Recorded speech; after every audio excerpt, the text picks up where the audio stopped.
Bonsoir, bonsoir tout le monde. Bienvenue à la Nuit des idées. Merci à tous et à toutes d'être là.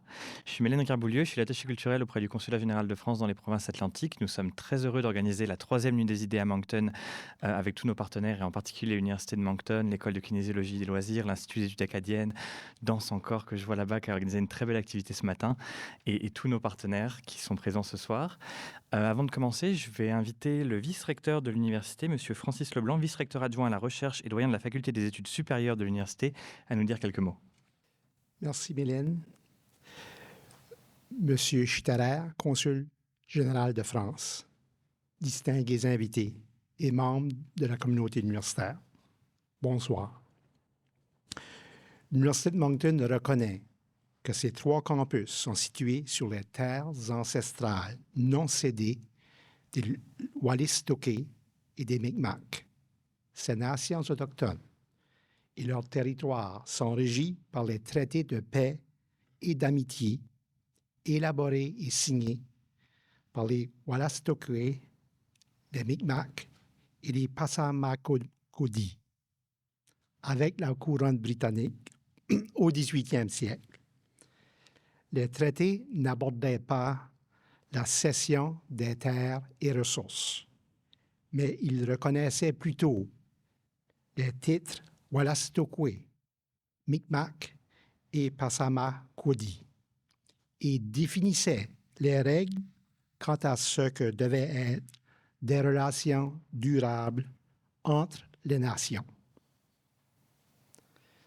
Il me fait très grand plaisir de prendre la parole ce soir et de vous souhaiter la bienvenue à l'Université de Moncton dans le cadre de cet événement unique en son genre.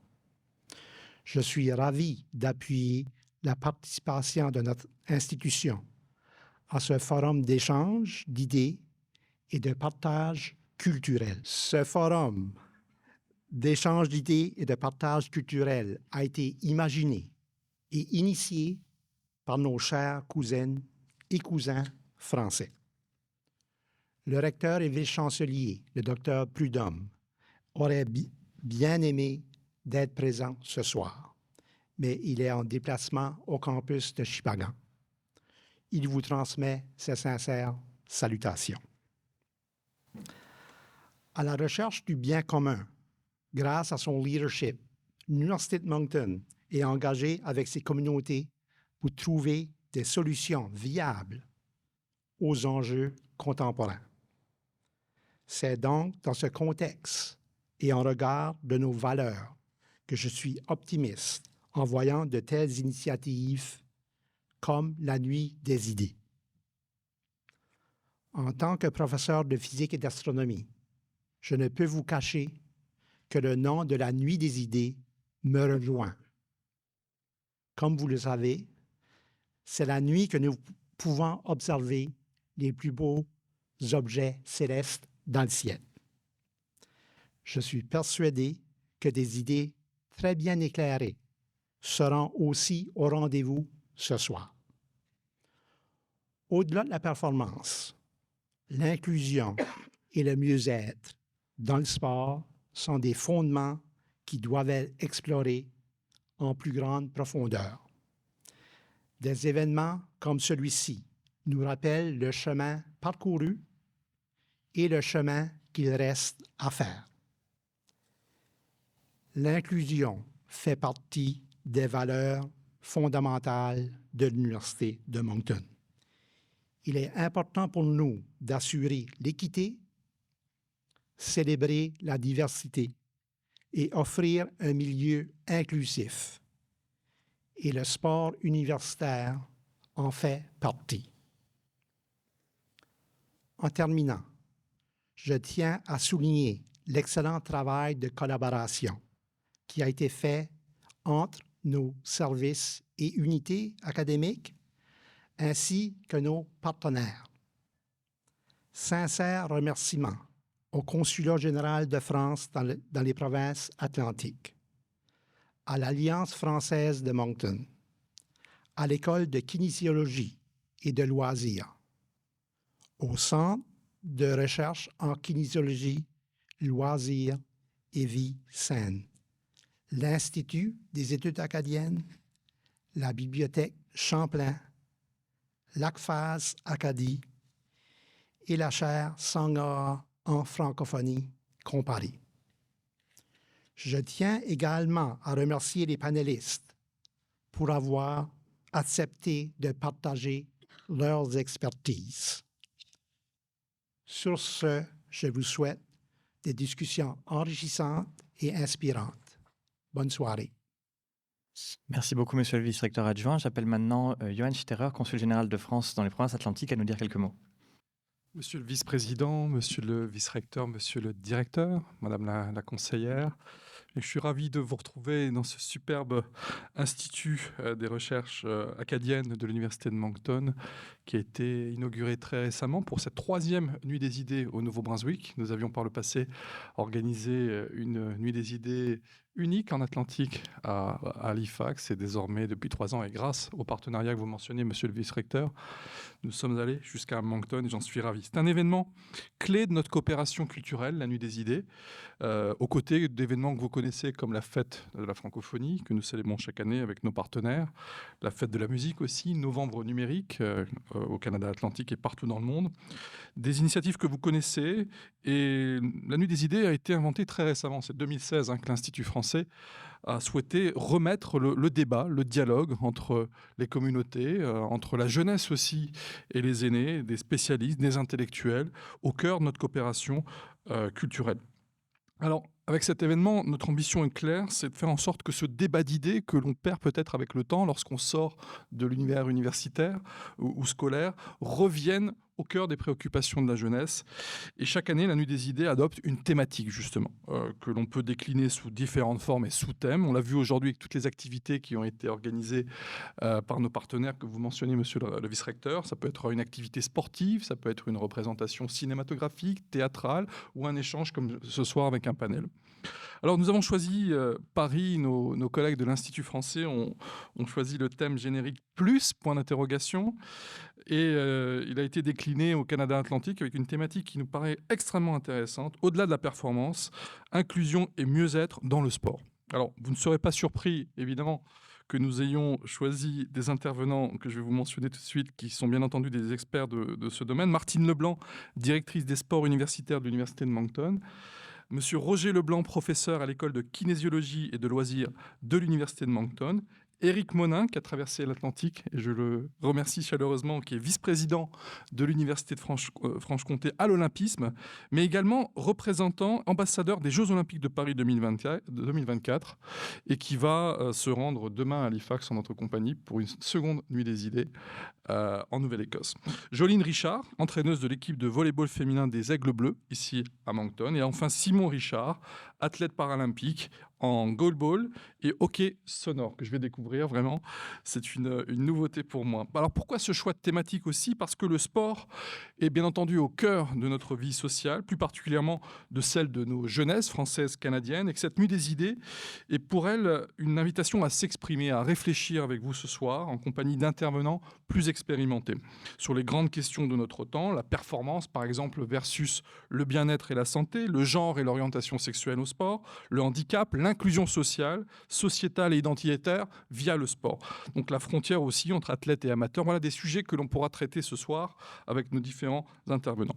Pourquoi aussi ce choix ? Parce que la France et le Canada sont deux grandes nations sportives et olympiques, comme vous le savez. Elles partagent des réflexions sociétales que notre pays prépare aussi la France de grandes échéances sportives. Et je tenais à vous en parler ce soir. Nous aurons par exemple, bien sûr, la Coupe du monde de rugby à l'automne 2023, le 8 septembre. Nous aurons également les Jeux olympiques, bien sûr, en 2024, du 26 juillet au 11 août. Et nous invitons nos partenaires et amis canadiens à se rendre en France à cette occasion, et les Jeux paralympiques de Paris 2024, du 28 août au 8 septembre 2024. Le choix du thème de ce soir est aussi un moyen de vous familiariser avec une chose, un objet qui paraît parfois étrange, mais qui est une réalité. Vous en êtes témoin, monsieur le vice-président, c'est la diplomatie sportive. La France s'est dotée d'une véritable diplomatie sportive car elle considère qu'il fallait en la matière se doter d'une stratégie. Monsieur Éric Monin fait partie d'ailleurs de l'équipe de notre ambassadeur pour les sports et vous y contribuez à la fois dans la réflexion mais aussi pour sa mise en œuvre. Cette diplomatie sportive vise, entre autres choses, et je vais être très rapide, à faire connaître les positions françaises que nous partageons avec le Canada sur les grandes questions liées au sport, telles que par exemple la gouvernance sportive, l'éthique, la lutte contre le dopage et les matchs truqués, la lutte contre les discriminations dans le sport. Voilà, mesdames et messieurs et chers amis, je ne vais pas être plus long, mais la Nuit des idées n'a du succès que si l'on parvient à faire en sorte que nos partenaires se l'approprient. Et je crois que c'est un véritable succès en la matière ici à Moncton. Vous avez mentionné ces partenaires, monsieur le vice-recteur, je vais les rappeler. L'Alliance française de Moncton, l'université bien sûr, l'école de kinésiologie et de loisirs, le centre de recherche en kinésiologie, loisirs et vie saine, l'Institut des études acadiennes où nous nous trouvons, la bibliothèque Champlain, où il y a une très très belle exposition tout à l'heure, l'ACFAS Acadie, la chaire Sangor, dont le président est là ce soir, de la francophonie, et l'école dans Encore. Alors, nous avons aussi l'ambassade de France qui organise cette fête, cette nuit des idées sur l'ensemble du territoire canadien. L'ambassade qui travaille la main dans la main avec le consulat général de France. Et je rends hommage à notre conseillère culturelle Charlotte Montel qui est tombée en amour, comme on dit en Acadie, de votre belle province, qui est venue à 4 reprises et qui est aux commandes de l'organisation de ce grand événement. Remerciements aussi au public parce que une fête des idées, la nuit des idées réussie, c'est un public qui accepte de venir à des échanges dont ils n'ont pas forcément l'habitude. C'est dans vos villes, dans vos régions et dans vos communautés respectives que vous pourrez peut-être en 2024, si vous le souhaitez, alors c'est un appel que je lance aujourd'hui, organiser une nuit des idées si vous le souhaitez. Pas plus tard que ce matin, j'ai eu un SMS sur mon téléphone me proposant d'organiser une nuit des idées à l'île du Prince-Édouard. Alors j'ai expliqué que les délais étaient un peu serrés d'ici à ce soir ou demain, mais en tout cas, bien sûr, la nuit des idées, pourquoi pas à Charlottetown ou ailleurs, dans le comté de Summerside en 2024. Et notre attaché culturel, que je remercie chaleureusement pour la qualité de son travail, Mélène Ricard-Beaulieu, et votre point contact si vous souhaitez organiser une nuit des idées. Je sais que Shippagan, le campus de Shippagan, souhaite à l'avenir aussi, et je crois que monsieur le recteur y est ce soir, organiser l'année prochaine une nuit des idées avec quelques philosophes locaux. Pourquoi pas, c'est une très très bonne idée. Monsieur le directeur acquiesce et je le remercie pour son soutien. Donc la nuit des idées est quelque chose qui est malléable, vous devez vous l'approprier et nous serons ravis de soutenir toutes les initiatives du Canada Atlantique. Très belle nuit des idées, je vous remercie. Bonsoir à tous, j'espère que vous allez bien. Bienvenue à la Nuit des idées, à ce panel qui a comme thématique ce soir, au-delà de la performance, le mieux-être et l'inclusion dans le sport. On aura la chance d'avoir des bonnes discussions ce soir. On le sait, le sport a toujours fait partie de notre vie, a toujours été important et le sport a toujours été plus que le sport également, mais plus que jamais, on en parle de cette polyvalence, si on veut, du sport. Et aujourd'hui, à mes côtés, j'ai une belle brochette de panélistes avec lesquels on va avoir la chance de discuter de ces différents sujets qui nous viennent à peu près de partout. Ces panélistes, certains d'ici, d'autres ont fait beaucoup de voyages, tellement que je suis certain qu'ils ont dû payer des frais de bagages pour amener tous les notes qu'ils ont avec eux présentement, mais on aura la chance de discuter avec eux. Je vous les présente. On commence de l'autre côté. On est si loin, mais je vous présente Martine Leblanc, qui est la directrice des sports universitaires de l'Université de Moncton. Juste à côté, Rog, pardon, je suis désolé, on l'appelle affectueusement Rog Leblanc, professeur à l'école de kinésiologie et de loisirs de l'Université de Moncton. À ses côtés, Jolene Richard, qui est entraîneuse de l'équipe de volleyball féminin des Aigles Bleus. À ses côtés, Simon Richard, athlète paralympique en goalball et en hockey sonore. Et finalement, il nous vient d'outre-mer, c'est Éric Monin, qui est vice-président de l'Université Franche-Comté à l'Olympisme et représentant des Olympiques de Paris de 2024. Alors, je crois qu'on peut les accueillir un peu chaleureusement pour débuter cette soirée. Pour débuter, on va tout simplement briser la glace avec une question pour chacun de vous. Je vous invite les autres à bien écouter, peut-être à prendre des notes mentales, parce qu'après que chacun aura la chance de prendre la parole, s'il y a quelque chose qui vous a accroché, autant vous cinq que les gens dans le public, on va vous inviter à renchérir et peut-être poser les questions à ces personnes-là par la suite. Et on va commencer de l'autre côté, Martine. Martine, bonsoir. Bonsoir. Martine, directrice des sports à l'Université de Moncton. Et également, j'ai appris tout juste avant, j'étais athlète également des Aigles Bleus au hockey féminin. Beaucoup d'expérience dans le domaine du sport au courant des dernières années. Et pour débuter cette discussion-là, j'aimerais savoir la définition du sport. Du moment où tu as été athlète jusqu'à ce moment ici, où tu es présentement directrice, a évolué. De quelle manière la définition du sport et de ce que les athlètes recherchent du sport a changé au courant des 20 dernières années? C'est une grande question, mais je vais essayer de répondre le mieux possible. C'est sûr, moi, comme en tant qu'athlète, dans mon parcours, quand j'étais au niveau, que ce soit secondaire ou à l'université, dans les années 90, début 2000, je suis chanceuse que dans le poste que j'ai eu présentement, puis les dernières 20 années, j'ai pu vraiment voir l'évolution des athlètes puis des sports parce que j'étais dans le milieu, j'ai toujours continué. Fait que c'est sûr, lorsque j'étais athlète, on parle de niveau d'encadrement, on parle de... C'était vraiment juste axé sur la performance, la technique, les pratiques. On ne parlait pas vraiment au niveau de l'encadrement, le mieux-être, tout ça qui est au niveau d'un environnement de haute performance. Ça fait que tu jouais ton sport, tu pratiquais, tu apprenais des défaites, l'adversité, tout ça. Mais c'était tout. Ça, c'était vraiment pas plus que ça. Mais avec l'évolution du sport, surtout avec que j'ai travaillé dans le milieu du sport presque toute ma carrière dans les dernières 20 dernières années, c'est ça que j'ai vu. C'est pas nécessairement développer l'athlète, mais c'est développer la personne. Puis, en tant que gestionnaire, puis l'évolution de gérer les sports, ça a vraiment évolué. Puis, c'est non seulement de gérer le sport comme tel, au niveau des entraîneurs et des athlètes, mais comme j'ai dit, c'est encadrer les athlètes, faire sûr que l'expérience est positive, puis comment est-ce qu'on peut les aider à développer en tant qu'individu aussi. Puis je pense que c'est là le changement que j'ai vraiment vu comparé à lorsque soit j'étais athlète ou au début de ma carrière, en tant que gestionnaire aussi.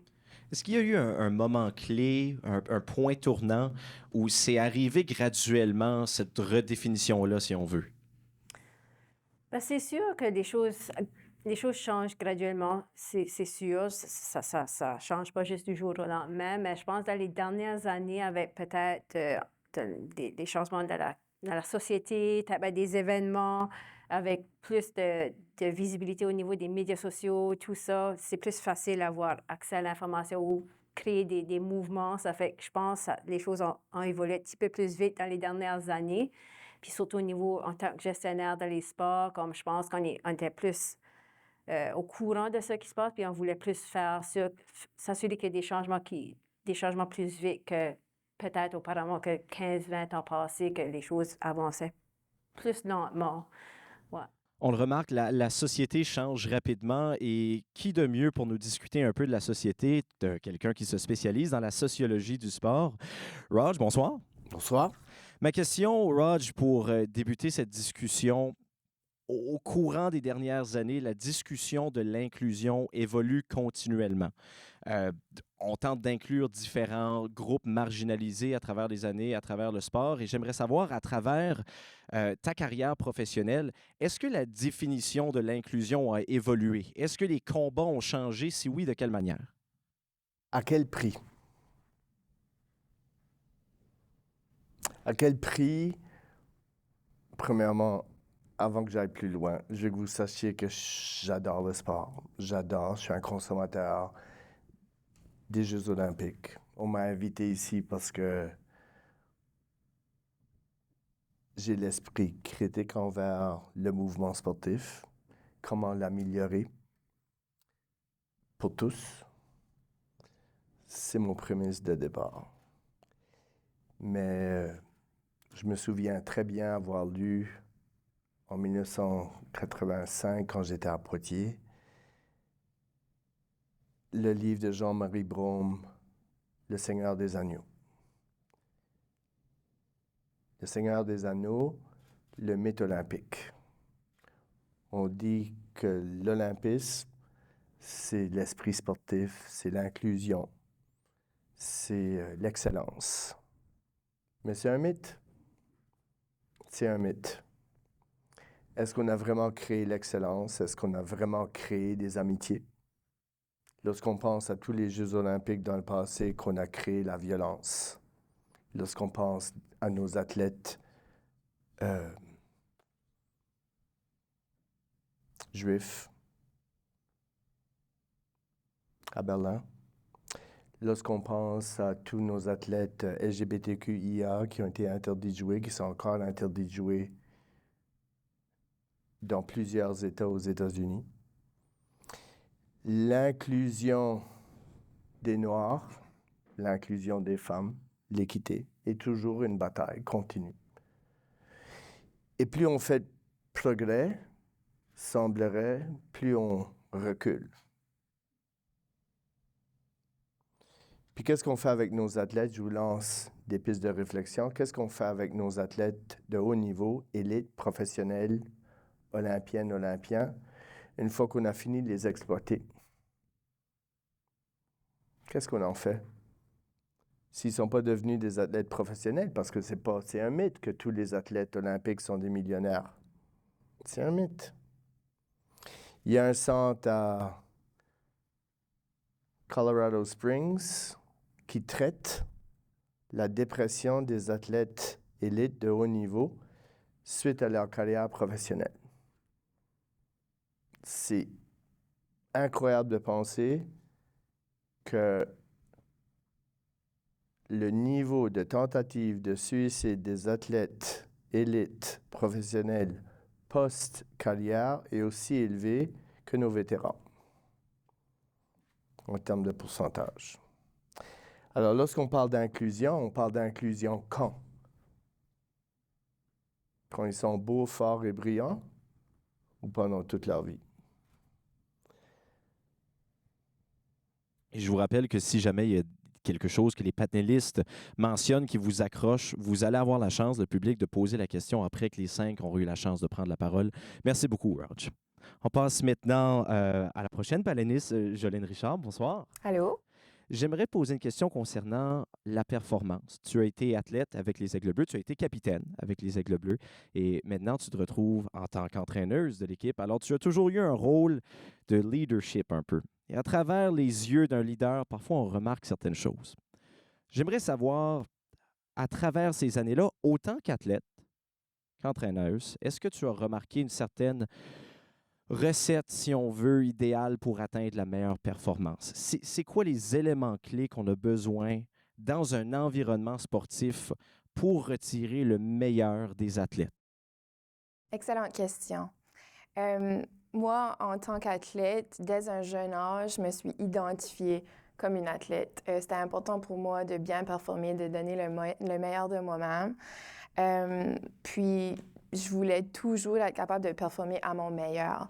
Donc, pour être capable de faire ça dans une équipe de sport, ça prend tout le monde, ça prend la camaraderie de tout le monde. Pour que moi, je puisse atteindre mon plus haut niveau, il faut que mon équipe aussi performe. Dès un jeune âge, pour moi, c'était vraiment important d'essayer de rassembler les équipes que j'étais avec pour être capable qu'on soit capable d'atteindre les objectifs qu'on se place. Donc, que ce soit aux Jeux d'Acadie, gagner les Jeux d'Acadie, dont je suis très fière d'avoir participé. Pour moi, à un jeune âge, c'était tellement important de se mettre des objectifs puis de foncer vers ces objectifs-là en commun. Donc, j'ai remporté les Jeux d'Acadie, par exemple, c'était comme, on dirait, une big deal. Puis j'en suis encore aujourd'hui, c'est une de mes plus grandes fiertés. Donc, c'est des beaux moments qu'on est capable de vivre en équipe. Donc, pour moi, c'est lorsque les objectifs sont clairs, que ce soit à un jeune âge ou à un plus haut niveau. Je pense que ça vient vraiment aider l'équipe lorsqu'on travaille tous dans un même objectif. Donc, moi, c'est ça, dès un jeune âge, je me suis identifiée comme athlète. J'avais comme objectif de jouer à l'université. Donc là, lorsque je me suis rendue là, j'avais comme objectif de leader cette équipe-là aussi. Lorsque j'ai été nommée capitaine, c'était une des plus grandes fiertés que j'ai ressenties de toute ma vie. C'était un honneur pour moi de représenter cette équipe-là, de représenter l'Acadie. Puis lorsque j'ai terminé, je me sentais, ça faisait partie de mon identité, ça faisait partie de ma vie, de comment je me représentais, de comment je me présentais aux autres. Puis lorsque j'ai terminé ma carrière en tant qu'athlète, j'ai ressenti le plus grand des vides. Pour moi, c'était toute mon identité qui s'était comme écroulée, puisque je suis maintenant, que je suis plus athlète, je suis plus, après le niveau universitaire, pour moi, c'était fini, là, jouer au volleyball, ensuite, c'était juste récréatif, c'était pour le fun. J'essayais de jouer dans des ligues récréatives, mais il n'y a plus d'objectifs comme en commun, on jouait plus vers, c'était juste comme pour le fun, il n'y avait plus vraiment d'encadrement, il y avait plus personne qui me poussait aux entraînements ou qui, c'était vraiment juste moi tout seul avec mes propres objectifs, puis je sentais vraiment un vide. Donc pour moi, je sens que là, il y a vraiment quelque chose à aller, cette transition-là après athlète, comme Raj en a parlé, c'est vraiment un gros vide qu'un athlète peut vivre. Moi, je l'ai vu personnellement, puis c'est là que je me suis dirigée vers le coaching, puis que j'ai suivi mes formations pour devenir entraîneur, puis que je me suis impliquée. Puis pour moi, ça a venu combler un grand vide suite à la fin de ma carrière athlétique, en tant qu'athlète. Et maintenant, en tant qu'entraîneur, est-ce que tu essayes de donner les outils à tes joueuses pour justement ne pas avoir le même vide que toi tu as ressenti lorsque leur carrière va être terminée? Oui. Et de quelle manière essayes-tu de faire ça? Absolument. Tout de suite, j'en suis à ma 2e saison. Donc, l'an passé, j'avais juste une fille une athlète qui graduait. Donc, c'était important pour moi de juste m'asseoir avec elle pour pouvoir établir un plan ou juste discuter comme, de qu'est-ce que ça peut ressembler après, puisque c'est vraiment un grand vide. Donc, j'y travaille encore. J'ai déjà commencé à parler avec mes athlètes tout de suite qui graduent cette année pour discuter de l'après. Et parlant d'athlète, eh bien, on en a un autre qui est avec nous à ce panel. C'est Simon Richard, qui est un athlète paralympique au goalball et au hockey sonore. Simon, bonsoir. Bonsoir. Alors, Simon, ton milieu sportif, si on le veut d'une manière, est un peu inclusif de nature. Toutefois, inclusif et accessible, ça ne veut pas vraiment dire la même chose. De tes débuts en tant qu'athlète jusqu'à maintenant, est-ce que le milieu sportif dans lequel tu évolues est plus accessible pour les gens qui veulent y avoir accès? Est-ce qu'il y a eu une progression ou c'est encore difficile pour certains groupes de retrouver la gratification à travers le sport? Je dirais que c'est un petit peu les deux. Puis de là, le milieu sportif quand on pense au sport, on pense jamais à ceux qui ont des handicaps. On pense jamais aux groupes qui sont marginalisés. Les gens qui ont des handicaps ils ont des obstacles dans la vie de tous les jours que d'autres personnes qui n'ont pas de handicap ne font pas face. Puis ça, c'est à l'extérieur des sports. C'est même pas proche des sports. Ça peut être juste les petites tâches de la vie. Ça peut être se trouver un emploi, avoir du financement pour essayer d'avoir l'équipement qu'ils ont vraiment besoin pour faire du sport, pour être actif, pour vivre une vie non seulement balancée, mais aussi saine et pleine d'avoir un bon mieux-être avec ça aussi, être bien dans sa peau. À travers ma carrière, je suis légalement aveugle depuis la naissance. Donc, de ce côté-là, j'ai jamais eu de acquérir un handicap. Donc, j'ai toujours vécu avec mon handicap. C'est quelque chose que pour moi, c'est normal, si tu veux. J'ai toujours vécu avec ça. Il y a deux manières que tu peux avoir un handicap. Tu peux avoir un handicap par naissance, puis de là, tu n'as pas de deuil à faire. Ce n'est pas un autre obstacle que tu as besoin de poursuivre à travers. Mais il y a l'autre côté de la médaille que si tu as un handicap, mettons, tu peux l'acquérir. Donc ça, c'est vraiment un deuil. Ça chamboule vraiment toute ta vie. Ça change ta vie vraiment tous les jours et du côté des sports. Donc, pour moi, vraiment, c'était vraiment d'essayer de... avec mon handicap, oui, je suis né avec, j'ai pas eu ce deuil-là. Par contre, j'ai toujours eu une passion pour les sports. Je voulais toujours faire partie des sports. J'ai commencé à jouer au hockey, au soccer, comme n'importe quel autre jeune, malgré ma déficience visuelle. J'ai seulement à peu près 3% de vision. J'ai joué au hockey compétitif, comme n'importe quel autre jeune au hockey traditionnel. J'ai joué au soccer AAA. à travers ma naissance ou à travers ma jeunesse, je veux dire. Puis là, dès là, à l'âge de 9 ans, j'ai découvert le sport du go-ball. Je suis vraiment rentré dans les parasports à l'âge de 9 ans. Puis de là, tu sais, c'était la première fois pour moi que je me sentais vraiment que ce sport ici était fait pour moi. Tu sais, j'étais pas le seul avec un handicap. Mettons, je faisais partie de ce groupe-là, tu sais. Puis depuis ce temps-là, j'ai remarqué vraiment à travers ma vie, à travers ces années-là, j'ai fait partie du sport, que les parasports, les sports où est-ce que tu as vraiment cette inclusion-là, non seulement avec le groupe qui ont des handicaps, mais c'est aussi les parasports, ça peut être joué aussi par des gens qui n'ont aucun handicap. Donc c'est une très grande inclusion de ce côté-là.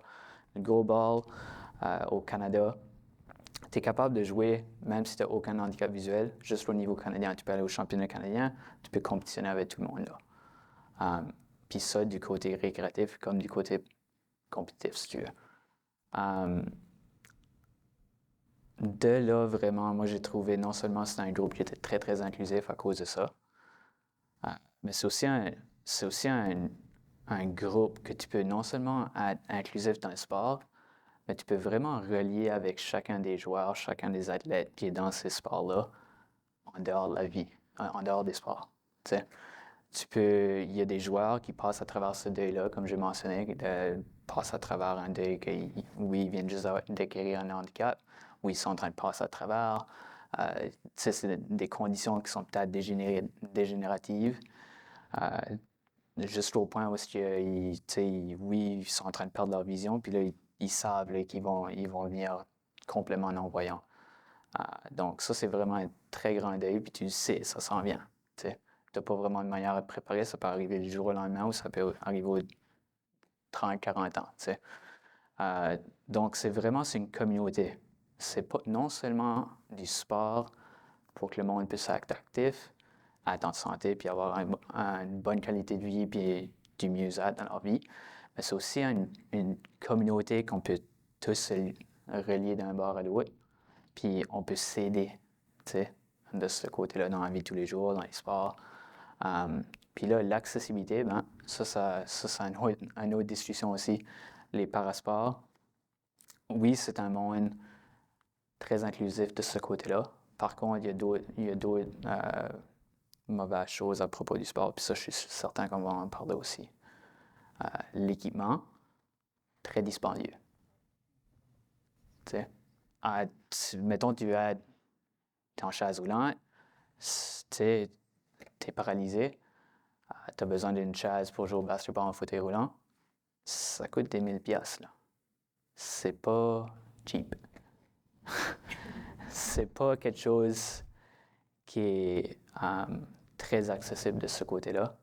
C'est des compagnies qui, tu sais, ils montent vraiment les prix pour ces équipements-là qui ont besoin, pour les athlètes qui ont besoin de jouer.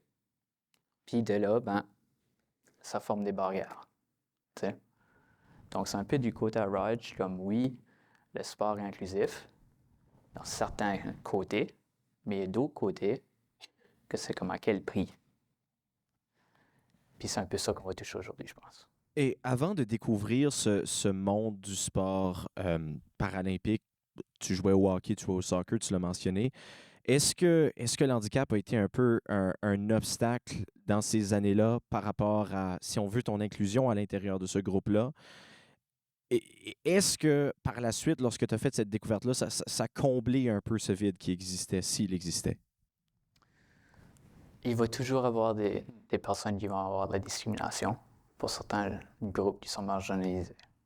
J'ai passé à travers des choses, certains des coachs qui ne m'ont pas sélectionné pour des équipes, pas à cause que j'avais pas le talent, mais à cause de mon handicap. Puisqu'ils ne voulaient pas, dealer avec tout ça qui venait avec.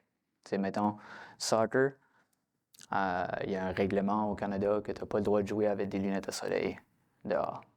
Moi, ma condition, j'ai besoin d'aller dehors, j'ai besoin de porter des lunettes de soleil parce que je suis très sensible à la lumière. Donc, de là, il fallait qu'on parle aux arbitres à chaque partie, presque, pour, regarde, ce joueur ici, c'est pas à cause qu'il veut pas jouer sans ses lunettes de soleil, il a vraiment besoin de ses lunettes de soleil pour être capable de jouer. Puis là, les arbitres, tu sais, il y avait un argument, c'est une question de sécurité, on veut pas que les lunettes cassent, puis ça vient dans ses yeux, puis ça, les lunettes étaient faites d'un plastique, tu sais, c'était des lunettes qui étaient comme un fait spécial pour pas briser, tu sais, c'est des lunettes de sport. Donc, de ce côté-là, tu sais, il y a des coachs qui voulaient pas jouer, il y a des arbitres qui voulaient pas que je joue pour certaines parties.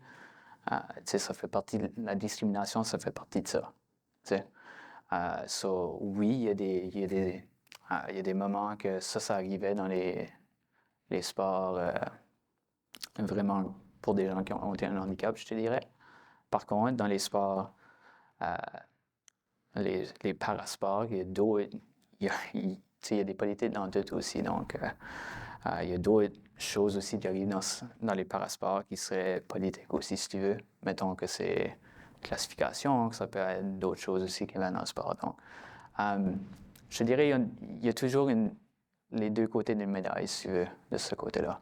On aura certainement la chance d'en reparler et finalement, il a écouté et c'est à son tour de parler finalement. Éric, bonsoir. Bonsoir. Alors, pour débuter, j'aimerais premièrement te donner la chance de présenter l'olympisme aux gens présents. Ce n'est pas nécessairement un terme avec qui tout le monde est familier. J'aimerais savoir ta définition de l'olympisme avant d'aller de l'avant avec mon autre question. D'accord, très bien. Alors, en fait, merci. Déjà, tout d'abord, je suis ravi d'être parmi vous ce soir. Et ça va, le jet lag est passé, parce que je suis arrivé cette nuit, en fait, de France. Donc, c'est un petit peu compliqué, mais j'ai pris plusieurs cafés et ça va. Tout va bien. Tout va bien. Non, en fait, ce que je voudrais dire, c'est que Pierre de Coubertin, lorsqu'il va rénover les Jeux Olympiques en 1894, il va créer le CIO, rénover les Jeux Olympiques. Mais en fait, ces Jeux Olympiques, je regarde Roger, ces Jeux Olympiques ne sont pas du tout l'aboutissement de Pierre de Coubertin. C'est un outil. C'est un outil, ces Jeux Olympiques, et ils doivent servir une cause qu'on appelle l'olympisme. Alors, qu'est-ce que l'olympisme? L'olympisme, c'est tout simplement un moyen, en quelque sorte, d'aller vers le fameux adage de Juvénal, vous savez, ce poète satirique du IIIe siècle après Jésus-Christ, qui nous dit quoi? Anima sana in corpore sano, un esprit sain dans un corps sain, asix.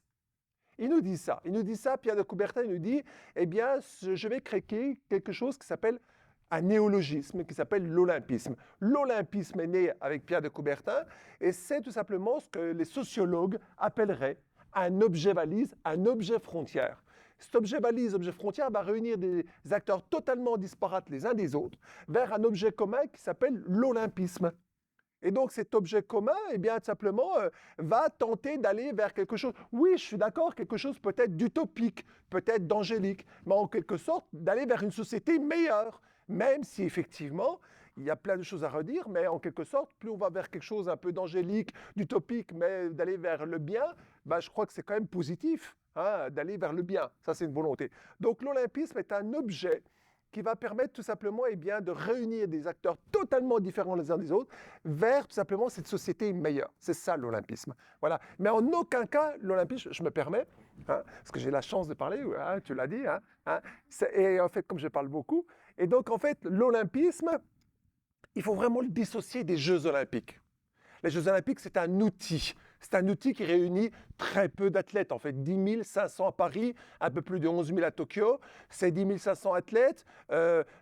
C'est quelque chose d'assez, réduit. Les Jeux olympiques d'hiver, c'est moins de 3 000. À Beijing, c'était 2 800 et des poussières d'athlètes. Donc, en fait, ça concerne très peu de personnes. Les Jeux olympiques. C'est un outil, c'est une vitrine pour promouvoir l'olympisme.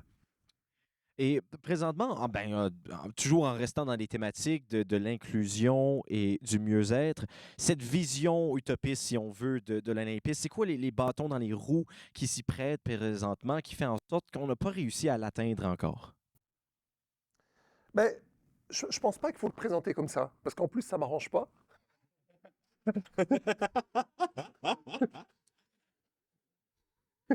Si vous aviez à le présenter, comment vous le présenteriez?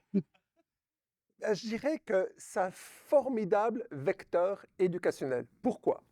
Parce qu'en fait, il me semble, moi je travaille beaucoup sur un concept qui s'appelle le concept d'éducation olympique. On a le concept d'olympisme que je viens de tenter de vous définir, là, il y a le concept d'éducation olympique. Là, on a un chercheur qui malheureusement vient de mourir, hein, qui s'appelle Norbert Müller, qui était vraiment la personne référente dans le concept d'éducation olympique. Comment promouvoir l'éducation chez les jeunes?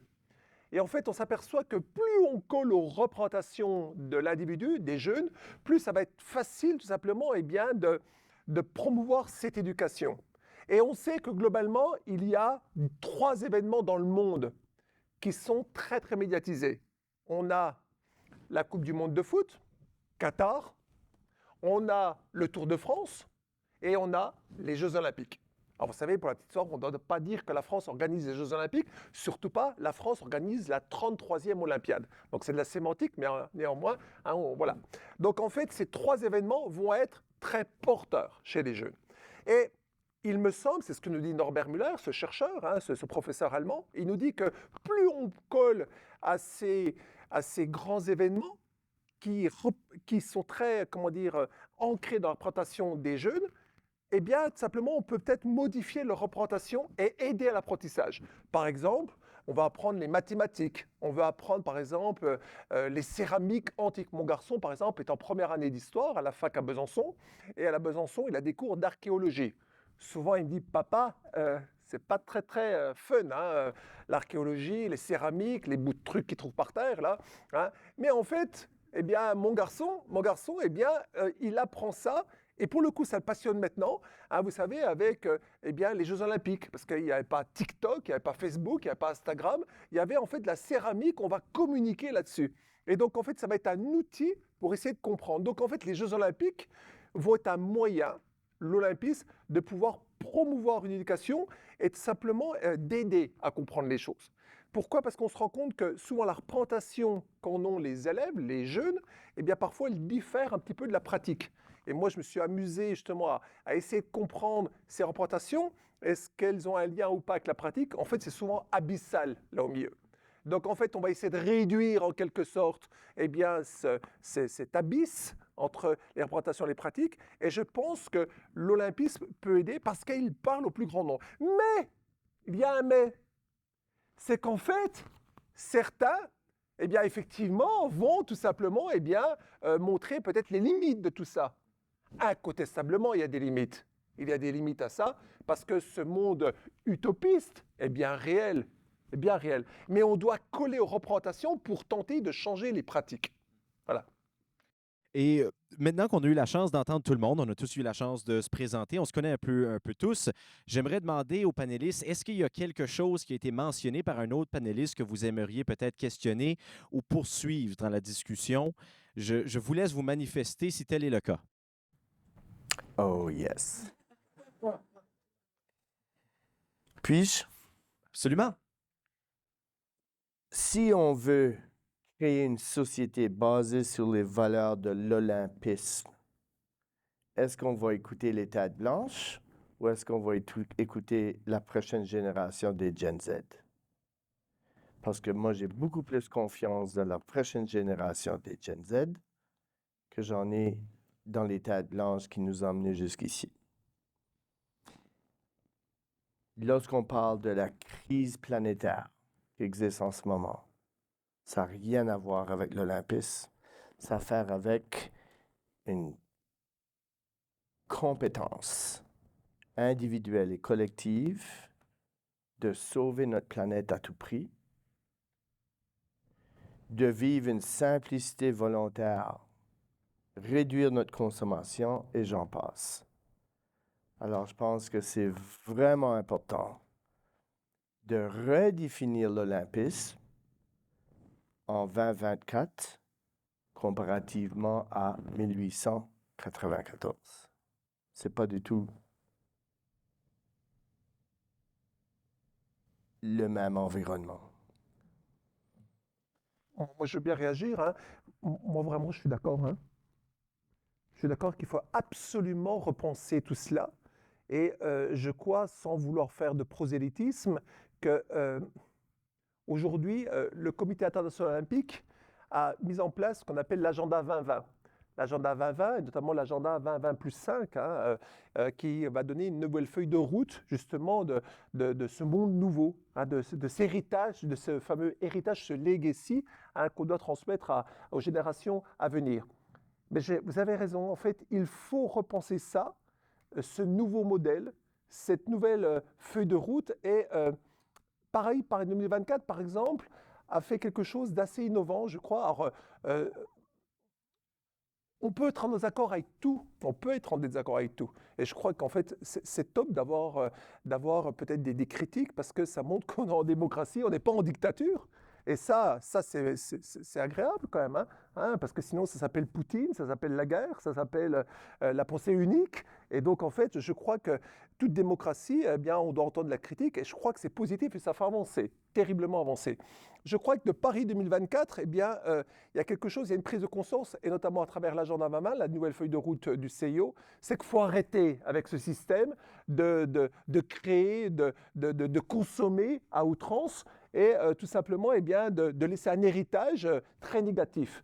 Et effectivement, il faut aller, à mon sens, vers du sport positif, un environnement positif, qui est notamment eh bien, peut-être de consommer déjà ce que l'on a.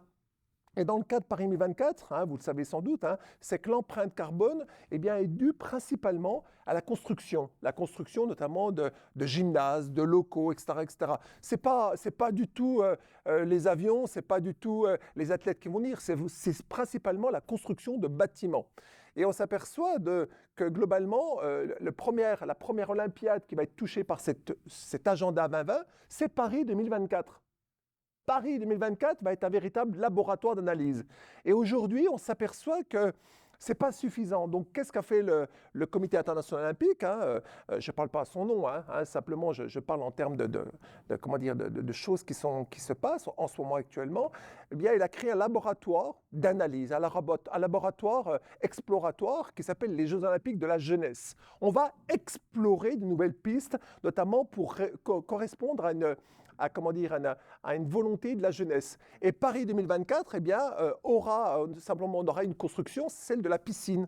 La piscine, parce qu'on se rend compte qu'en France, il y a véritablement un malaise, notamment concernant l'apprentissage de la piscine, et notamment dans un département qui s'appelle le 9-3, le 93, à Seine-Saint-Denis, où il y a le Stade de France, où là, on s'aperçoit que eh bien, les gamins ne savent pas nager. Donc, en fait, oui, je suis d'accord avec vous, c'est qu'en fait, ce modèle doit évoluer, et c'est le cas notamment de Paris 2024. Et on regarde à cette discussion d'un œil large, on regarde à la société, mais j'aimerais approfondir un peu au niveau des personnes également. Est-ce que la quête de la performance peut devenir toxique et même néfaste chez les athlètes, les personnes qui l'entourent? Et je m'adresse surtout à vous trois là, qui sont et qui ont été athlètes. Est-ce que cette quête-là de la performance peut amener la toxicité et est-ce que vous avez vécu des expériences personnelles que vous pouvez partager aujourd'hui? Moi, je peux peut-être commencer en tant qu'administrateur. C'est sûr, probablement, Jolene, puis aura plus de profondeur au niveau des expériences d'athlète, mais je remarque la pression, ou que ce soit au niveau des sports ou nous autres, dans notre contexte universitaire, il y a la pression académique, la performance sportive. Je remarque qu'il y a beaucoup plus de troubles d'anxiété, puis de besoin de services pour la santé mentale, qui est des choses que je suis contente que les athlètes sont plus ouverts. Puis tu l'as mentionné, Raj, il faut écouter plus nos nouvelles générations, mais ça, c'est un de nos objectifs, c'est vraiment écouter les besoins de nos athlètes au jour d'aujourd'hui. Je pense que c'est même, faut mieux gérer nos départements de sport. Mais c'est sûr, je le remarque en tant qu'administrateur, que le besoin est là, puis que je ne sais pas si c'est la pression de tout, mais qu'il y a de plus en plus de demandes puis d'interventions après pour les athlètes au niveau de gestion, l'anxiété, gestion de performance, l'anxiété performance, etc. Ça fait que c'est certainement, je le remarque de mon côté, c'est sûr. Jolene, Simon, est-ce que la quête de la performance peut devenir toxique? Absolument, à mon avis. Puis moi, dans mon équipe, c'est important pour moi que mes athlètes, ils se sentent à l'aise de m'approcher avec des choses qu'ils vivent, puis que, tu sais, en tant qu'athlète universitaire dans notre domaine, il y a une performance, comme Martine l'a dit, athlétique, mais aussi académique et sociale. C'est des jeunes qui veulent, tu sais, suivre leurs amis, puis faire... Il y a beaucoup de pression sociale aussi. Puis dans mon équipe, c'est vraiment important qu'il y ait de l'encadrement. Je suis fière de pouvoir dire que mes athlètes sont confortables, je ressens, avec notre groupe d'entraîneurs, parce qu'on met beaucoup l'accent sur bien les encadrer psychologiquement, émotionnellement, parce qu'à la fin de la journée, moi, je veux que mon objectif ultime, c'est qu'ils vivent une expérience positive. Puis que pour atteindre nos buts tout ensemble, c'est important qu'ils se sentent appuyés dans toutes les autres sphères de leur vie. Donc, si un athlète... je sais pas, il y a quelqu'un dans la famille qui passe à travers d'un deuil ou quelque chose, ils vivent quelque chose, c'est important que l'équipe soit là pour l'appuyer. Ça se peut que ça prenne une pause, ça se peut... Donc, c'est pas juste d'aller à travers les entraînements, les pratiques à tout prix, à n'importe quel prix. C'est vraiment d'écouter les besoins de l'athlète pour être capable de bien les encadrer. Simon, quelque chose à rajouter là-dessus? C'est des bons points, Jolene, puis Martine. Par contre, il y a d'autres choses aussi qui peuvent apporter de la toxicité. Puis malheureusement, moi, j'ai passé à travers ça un petit peu. C'est non seulement les choses qui manquent dans le sport, les besoins qu'on a besoin en tant qu'athlète qui manquent, tu sais, comme peut-être, comme tu mentionnais, Jolene, t'as pas besoin d'être là à chaque pratique ou à chaque entraînement. Si tu as besoin d'une journée de repos, si tu as besoin d'une pause mentalement. Il y a d'autres choses aussi, par exemple, que je te dirais très... De mon côté, en tout cas, parce que je passe à travers ça, ça m'inquiète beaucoup. À un haut niveau, si tu arrives à un haut niveau, moi en tout cas, quand j'arrive à l'international, il y avait déjà des choses qui n'étaient pas correctes qui étaient en train d'arriver. Politique dans le sport, des choses comme ça. Il y avait des gens qui abusaient de leur pouvoir par rapport à d'autres athlètes, par rapport à d'autres pays qui étaient peut-être pas, qui avaient peut-être pas autant les moyens de se défendre, choses comme ça. Puis de ce côté-là, tu sais, ça vient toucher les athlètes, ça vient toucher les organismes, ça vient toucher les entraîneurs, les bénévoles de ces organismes-là. Puis non seulement au niveau, tu sais, certains pays ou certaines organisations nationales, ça peut descendre même jusqu'au bas, directement, tu sais, les clubs, les programmes récréatifs puis compétitifs au niveau du club local. Ça peut descendre de l'international jusqu'au club local, puis ça peut remonter aussi. Puis moi, c'est ces choses-là qui m'inquiètent des fois. C'est des choses qui sont mal gérées. Tu sais, il y a des choses, il y a des gens, c'est peut-être de l'argent, c'est peut-être du pouvoir qui veulent abuser. Puis c'est ces choses-là, des fois, qui sont très inquiétantes. Éric? Oui, je voudrais faire un petit peu un retour sur une expérience notamment me concernant. Donc voilà, on parlait de l'olympisme, mais moi j'ai eu la chance de représenter plusieurs fois la France, notamment en équipe nationale. J'étais en équipe de France de judo. Et donc en fait, qu'on parle de la performance, qu'on parle du sport, aujourd'hui moi je suis très critique. Je suis très critique parce que je pense que, alors je vais être un peu provocateur, mais c'est un peu le but de la nuit des idées, le sport de haut niveau est une bêtise. Le sport de haut niveau ne devrait pas exister. Alors je dis d'autant plus ça que moi j'ai porté plusieurs années le bleu, blanc, rouge sur mon kimono, je suis en équipe de France de judo, et je crois que le sport de haut niveau provoque, isole de la société, je crois. Je crois que le sport de niveau ne favorise pas la cohésion sociale. Je crois que le sport de niveau provoque tout simplement une usure précoce du corps. Moi, mon corps, vous savez qu'on a tous deux âges. On a un âge biologique. L'âge, moi j'ai 55 ans par exemple. Je crois que je ne les fais pas. Mais non.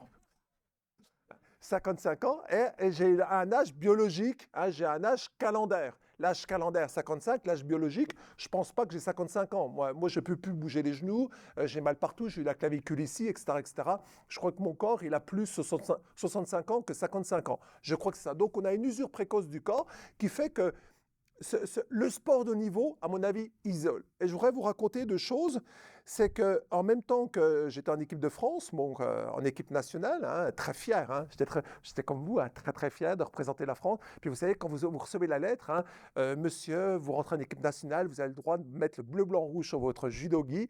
Et donc vous devez représenter la France, mais surtout montrer toutes les valeurs du sportif de haut niveau, etc., etc. Et au même moment, eh bien, j'avais, et vraiment j'ai une chance incroyable, je menais des études de haut niveau en trompette et je jouais à l'orchestre philharmonique. Voilà. Donc en fait, je jouais Au-delà du sport, hein, c'est ça. le sport. Non, mais je vais vous raconter quelque chose parce que franchement, ça m'a marqué. Et en fait, la journée, je faisais du judo avec Douillet. Voilà, en équipe de France à l'INSEP, l'Institut national du sport à Paris. Et le soir, je jouais Tchaïkovski, Casse-Noisette ou Berlioz. Voilà. Et là, en fait, je me suis aperçu qu'en fait, c'était pas tellement différent. On avait des intégristes du sport qui pensaient sport, qui étaient complètement isolés sport. Et le soir, lorsque j'allais au FILA, eh bien, tout simplement, j'avais des intégristes de la musique qui pensaient sport. Vous savez, les athlètes de haut niveau, ils ont tous maintenant, c'est très très à la mode, hein, les anneaux olympiques. Ah, voilà, ils l'ont partout, les anneaux olympiques ou dans les cheveux, un peu partout. Et le soir, à l'orchestre philharmonique, eh bien, il y avait les lyres. Les lyres, voilà. Et en fait, il y avait un monde complètement isolé entre eux, l'entre-soi du sport de haut niveau. Et je vois que vous acquiescez. Et on avait le monde de l'entre-soi de la musique. Et je me suis dit, mais en fait, plus on va se spécialiser, plus on va s'isoler des autres. Et c'est ça, moi, qui m'a dérangé dans ce sport de haut niveau. Et aujourd'hui, à la fac, moi, je suis prof à la fac à l'Université de Franche-Comté, où je suis à l'UFR STAPS, où on forme les profs de sport, de PS. Eh bien, je dis, ne vous isolez pas, ouvrez-vous maximum. Et je crois que c'est ça l'olympisme. Si je reviens à l'olympisme, c'est que l'olympisme, c'est on va s'ouvrir de manière totale pour aller vers un individu dans sa globalité. Et vous savez que celui qui illustre le mieux en fait cette globalité, bon, à mon sens, c'est Platon. Vous savez que Platon, son vrai nom, c'est Aristoclès. Et Platon, en fait, eh bien, lorsqu'il allait au gymnase dans la Grèce antique, il cultivait aussi bien l'esprit, la rhétorique, plein de choses, mais également son corps. Il avait un corps extrêmement bien fait, Platon. Donc c'est ça, je crois. Je crois qu'à un moment donné, eh bien, le sport de haut niveau, à mon avis, on n'est pas fait pour faire du sport de haut niveau. Si je peux me permettre, tu as mentionné un élément intéressant, c'est la performance au niveau du sport et la performance dans d'autres domaines. Toutefois, on entend plus souvent parler, que ce soit dans les médias ou dans notre entourage, de problématiques, de toxicité, si on veut, dans le milieu du sport. Et j'aimerais rediriger cette question-là vers Rog. Rog, qu'est-ce qui distingue le milieu sportif, si on veut, des autres milieux de performance et qui le rend peut-être un peu plus susceptible à avoir ce genre de problématique-là qui survient? J'aime ça, des questions faciles comme ça. Ben, je vais commencer avec le patriarcat. Le patriarcat qui contrôle, qui crée une certaine autopropagande, qui essaie de profiter de sa situation de pouvoir, sans s'en rendre compte que lorsqu'on exclut un, ça affecte tout le monde. Lorsqu'on essaie de prendre le pouvoir de quelqu'un, ça affecte tout le monde, même la personne qui essaie de prendre le pouvoir, sans le donner de façon démocratiquement aux autres. Il y a ce que j'appelle la conspiration du silence. On sait on sait que ça existe, mais on n'en parle pas. On sait qu'il y a de l'exclusion, on sait qu'il y a de la discrimination, on sait qu'il y a de la misogynie, de l'homophobie, transphobie, mais on ne l'adresse pas réellement. Donc, pour éclairer la situation de la discussion ce soir, qu'est-ce qu'on peut faire en trouvant des solutions, parce que je ne veux vraiment pas terminer la soirée en critiquant tout ce qu'on fait de bien. Je pense que le sport de haut niveau a sa place comme véhicule de changement social positif, d'éducation. On veut que nos enfants soient la prochaine génération active à vie pour leur propre bien, dans une vie saine et inclusive, une communauté inclusive. Les Jeux olympiques, c'est tout simplement le reflet de notre société. On ne peut pas critiquer les Jeux olympiques sans avoir une auto-réflexion sur nos propres sociétés. C'est un miroir. Ce qui existe aux Jeux de haut niveau existe dans notre société. On est contrôleur de ça, on est maître de ça. On doit s'engager davantage dans un changement positif. Si on a seulement 28%, même moins, 13% de nos enfants qui atteignent un niveau d'activité physique quotidien bénéfique pour la santé, c'est le problème de tous. La littératie physique, c'est le problème de tous. On parle de nos enfants on parle souvent de littératie de lecture, mais on parle très peu de littératie financière. Nos enfants ne seront jamais capables de s'acheter une maison. Nos enfants, la prochaine génération, sera la première à avoir une espérance de vie inférieure à la nôtre. On s'en va dans la mauvaise direction. Puis si je vous posais la question, puis j'espère qu'on va laisser la place à l'auditoire de poser des questions, mais si je vous posais la question, est-ce qu'on laisse la Russie participer au prochain Jeu de 2024? L'opinion publique dirait non, absolument pas. Roger Leblanc dirait oui. Surprise. Surprise. Pourquoi? Venez voir ce qui existe dans le monde libre. Retournez chez vous. Puis si je vous pose la question, les Chinois communistes, Corée du Nord, communiste, contrôleur, manque de liberté. Mais ils sont en forme. Ils vivent plus longtemps que nous. Notre propre liberté nous tue. Je m'arrête là. Non, Raj, tu n'as pas fini. J'ai une autre question pour toi, à vrai dire. Tu parles de ces changements-là et ben, à tes côtés, on a une directrice d'un programme sportif, on a une entraîneuse, on a un athlète, on a un porte-parole. J'aimerais savoir quelles actions concrètes aimerais-tu voir ces personnes-là prendre dans le milieu sportif pour qu'il soit un milieu plus sain, un milieu plus inclusif, puis un milieu qui est plus prône au mieux-être chez les personnes impliquées? Qu'est-ce que tu aimerais voir ces personnes-là faire comme action concrète? Ben, comme nous tous, s'engager dans un changement positif. D'ailleurs, j'étais entraîneur de hockey sur glace à Martine. Je la connais très bien depuis longtemps. Jolene aussi. Simon aussi, je l'ai enseigné. C'est des personnes qui sont engagées. Peut-être pas parce que je les ai enseignées ou je les ai côtoyées, mais je pense que c'est des bonnes personnes à la base. C'est des personnes qui ont développé un sens d'altruisme, qui sont émancipées. Alors, lorsqu'on parle des différentes étapes d'émancipation, puis comment on rend nos enfants plus altruistes, je pense qu'on est en bonne main. Je pense que l'Université de Moncton, c'est pas parce que c'est mon alma mater, mais je pense que l'Acadie en général est moderne, avancée, inclusive. Je pense qu'on est une étoile, loin d'être filante. On est une étoile qui brille sur beaucoup d'autres cultures, qu'on a besoin de démontrer notre grande fierté, notre grande richesse d'inclusion puis de mieux-être. Les Jeux d'Acadie, c'est un miracle. Les Jeux d'Acadie 50+, c'est un miracle. Tout comme Viola Légère, bless her soul. Mais je pense qu'on est en bonne main pour répondre à la question.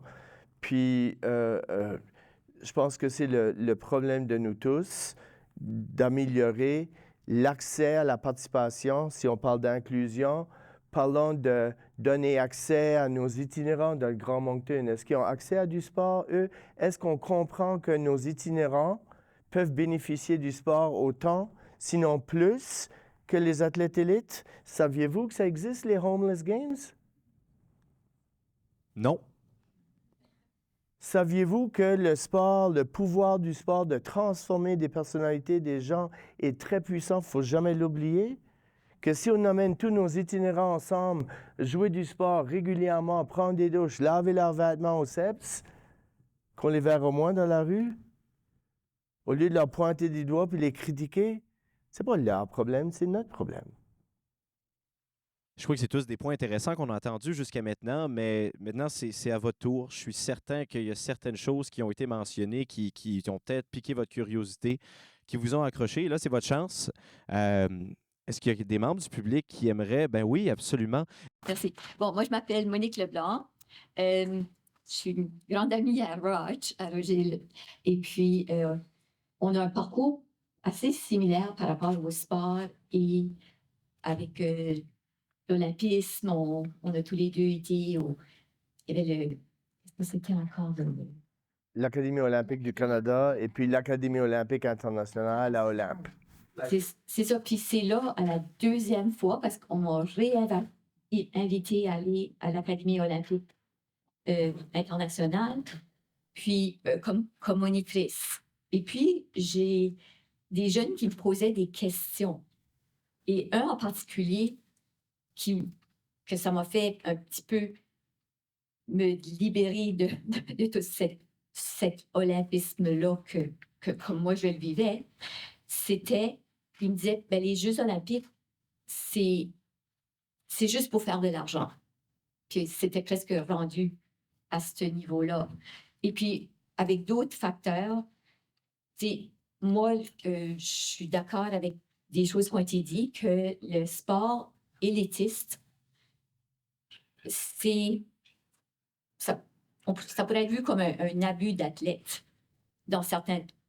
Là, je vais vous dire que je suis une physiothérapeute sportive. Et puis, j'ai vu énormément de gens blessés. Et je me dis, et même dans des situations où est-ce que il faut qu'on emmène quelqu'un à l'urgence lors des grands événements. C'est une Africaine qui courait, qui s'est évanouie. On l'emmène à l'ambulance. Par ambulance, on ne sait pas, on n'a pas tout son dossier, qu'est-ce elle pourrait mourir à Moncton. Puis je me dis, OK, on laisse ça faire. Tu vois, comme ben, ça, c'est une des composantes. Une autre composante, c'est, moi, je viens du monde de gymnastique. Je pense que vous savez, là, dans les journaux récemment, comment on traitait les gymnastes. Moi, j'ai un entraîneur, justement, qui a été tapé sur les doigts pour faire des actions pour les jeunes filles. Donc, il y a quand même une toxicité dans les sports. On voit si on fait le contraire avec les joueurs de hockey, avec ce qu'on a vécu récemment avec le Hockey Canada. C'est pas sain, ces choses-là.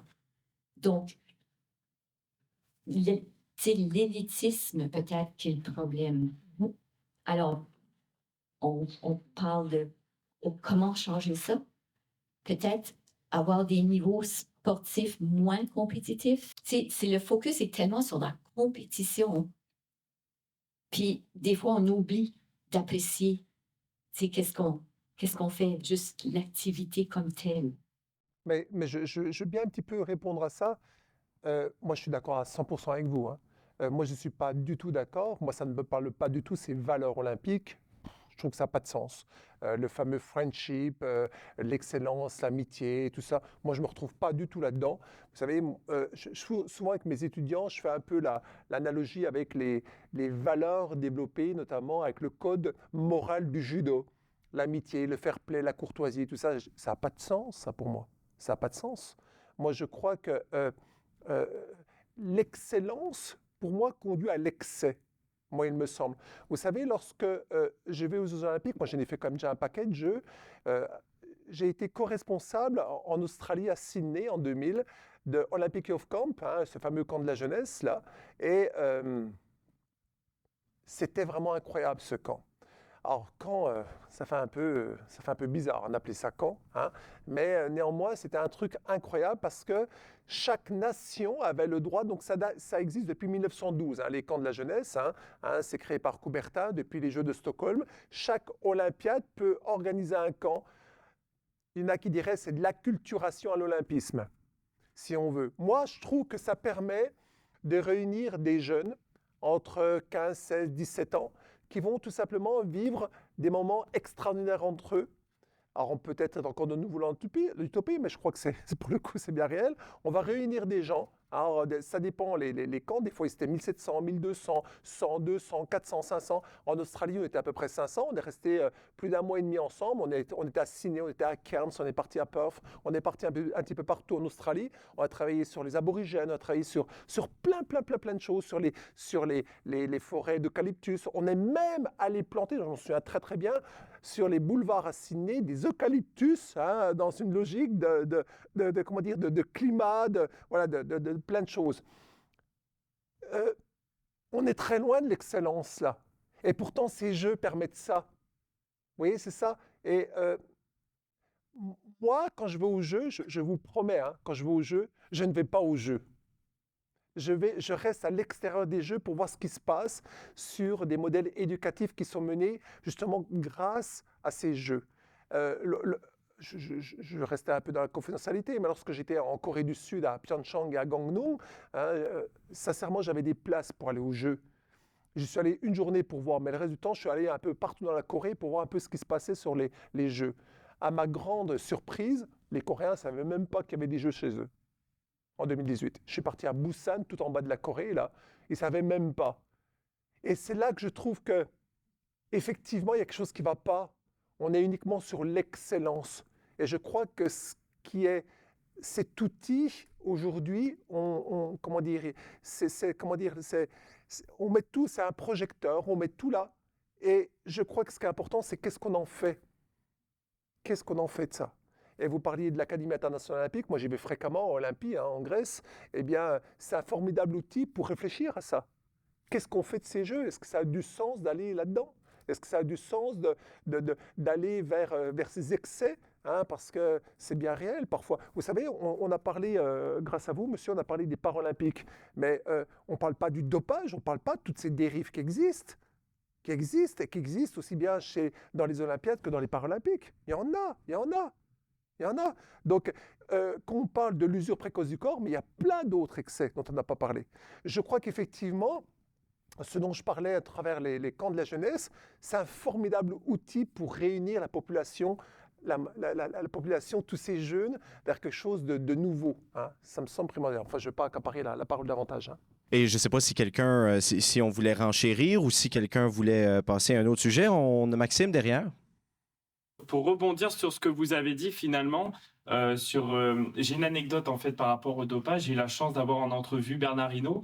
Alors pour ceux qui ne connaissent pas forcément Bernard Hinault, c'est considéré comme le plus grand cycliste français. Il a gagné 216 courses dans sa carrière. Il a gagné les plus grandes classiques. Il a remporté 5 Tours de France, 3 Tours d'Italie et 2 Tours d'Espagne. Et en ayant discuté un petit peu avec lui, tout au long de la conversation, on a parlé un petit peu aussi des affaires de dopage. Et moi, ce que je voulais vous poser comme question, j'ai pas eu la chance d'être sportif de haut niveau. En tout cas, j'ai essayé, mais j'avais pas les compétences forcées. Mais par contre, ce que j'ai vu, j'ai fait du foot et du soccer ici, mais du cyclisme aussi. Mais quand on voit, par exemple, dans le cyclisme, on en a discuté par rapport à l'asthme. Il s'avait fait débat lors du Tour 2017-2018 avec Chris Froome, qui avait été un petit peu supposé, en tout cas, prendre pour gonfler les bronches. Et on voit, je l'ai vu au championnat de France de VTT, mais chez les jeunes, à 14-15 ans, les parents qui disent le gamin prend de la ventoline tu vas voir, ça va gonfler tes performances, ça va aller mieux. Est-ce qu'il n'y a pas aussi, en jouant sur ça, alerter un petit peu avec cette éducation-là? Certes, on voit les sportifs de haut niveau briller, c'est un peu, on les idéalise, on voit qu'il y a toute une performance de haut niveau, mais ça, c'est qu'une vitrine. On ne connaît pas toute la préparation, les sacrifices qu'il faut faire.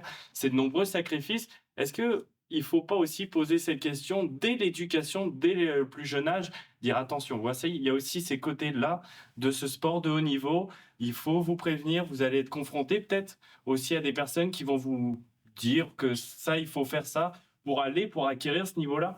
Je ne sais pas si dans vos expériences, vous avez connu ça, mais je l'ai vu de mes propres yeux, ça m'avait choqué de voir ça dès le plus jeune âge et que les parents poussent aussi dans cette direction, tout ça pour aller sur du haut niveau. Je ne sais pas si Simon, toi qui as été athlète à un haut niveau, si ces situations-là ont survenu dans ton parcours à un moment donné. Pas, pas pour moi. Par contre, j'ai d'autres amis, j'ai d'autres athlètes que j'ai côtoyés que il y a des entraîneurs qui étaient comme, ah ben, tout le monde le fait. Pourquoi pas le faire nous autres aussi, tu sais. So, tu sais, moi, je suis contre ça, c'est certain. Puis comme, il y en a par contre que, tu sais, c'est un peu comme l'excellence. C'est l'excellence à tout prix, c'est tout ce qu'ils voient, tu sais. C'est tout ce qu'ils voient, c'est tout ce qu'ils veulent faire. Puis il y en a que c'est là qu'ils veulent aller. De l'autre côté de la médaille aussi, il y en a qui il y en a qui ont des pouvoirs dans le monde des fois. Puis là, on peut ouvrir, la canne, si tu veux, de la Russie, là. Qui ont le pouvoir qui avaient eu le pouvoir de faire ça. Tu sais, puis c'est un système. Ça fait que, tu sais, comme, ils ont l'argent, ils ont les ressources. Puis là, tu sais, ça a été découvert. Ben, tu sais, ça avait pris du temps aussi, un petit peu avant que ça avait été découvert, là. Puis on ne sait pas combien de temps que ça avait été fait. Tu sais, puis il y en a d'autres qui ne se font jamais pogner. Puis, tu sais, c'est pas le sport. Tu sais, c'est pas l'approche qu'on veut dans le sport. Maxime, est-ce que ça répond à la question, au commentaire? Je ne sais pas, mais est-ce que, par exemple, on parle beaucoup de santé mentale, il y a cet aspect-là qu'on ne voit pas souvent dans le sport, en tout cas, on n'en parle pas suffisamment. J'ai deux exemples très concrets. Je ne sais pas si vous allez connaître forcément, mais au rugby, Dominicis, je ne sais pas si c'est un nom qui vous parle, mais en 2020, malheureusement, il est décédé, il s'est suicidé. Et on a appris, en tout cas, je mets ça au conditionnel parce que je n'ai pas suivi tous les éléments de ces traitements médiatiques. Mais il y a eu une fatigue psychologique, une fatigue aussi de l'après-carrière, de pas. La transition ne s'est pas faite naturellement. Et c'est vrai quand on voit un petit peu, il y a d'autres exemples dans l'actualité qui pourraient être emboîtés. Mais cette santé mentale-là, on sait que la résilience, notamment quand on revient des blessures, est très compliquée. Il faut se remettre dans une routine sportive qui est pas évidente. Est-ce que ça aussi, cette fatigue-là, il faut la prendre en considération dans le sens où on voit que l'aspect physique, on voit les blessures, on voit ce qu'on peut voir de nos propres yeux, mais ce qui se passe aussi à l'intérieur de notre cerveau, cet épuisement total. Je pense que c'est quelque chose qui peut revenir aussi avec vos différentes équipes, même dans le sport du plus jeune âge.